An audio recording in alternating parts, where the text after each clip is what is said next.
Welcome to A1 TV Telugu news bulletin లో details చూద్దాం. ఉచిత బస్సు వల్ల ఉపాధి కోల్పోయిన ఆటో డ్రైవర్లకు వాహన మిత్ర పథకం ద్వారా 25,000 రూపాయలు ఇవ్వాలని సిఐటియు బాపట్ల జిల్లా కార్యదర్శి సిహెచ్ మంజుదారి డిమాండ్ చేశారు. ఆటో డ్రైవర్లు పాత బస్టాండ్ నుండి జిల్లా కలెక్టర్ కార్యాలయానికి ర్యాలీ నిర్వహించి వినతి పత్రం అందజేశారు. సిహెచ్ మంజుదార్ తెలిపారు, మహిళలకు ఉచిత బస్సు ప్రయాణం మంచిదే కానీ ఆటో డ్రైవర్ల జీవనోపాధిపై తీవ్ర ప్రభావం చూపుతోంది. అందుకే వారిని తక్షణం ఆదుకోవాల్సిన అవసరం ఉందని.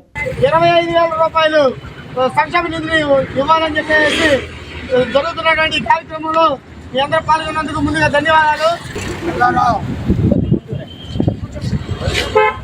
ఏదైతే స్టేట్ గవర్నమెంట్ ఫ్రీ బస్సు ఆడవాళ్ళకి ఫ్రీ బస్సులు ఇస్తామని వాగ్దానం చేసి ఆ వాగ్దానాన్ని వాళ్ళు నెరవేర్చుకున్నారు.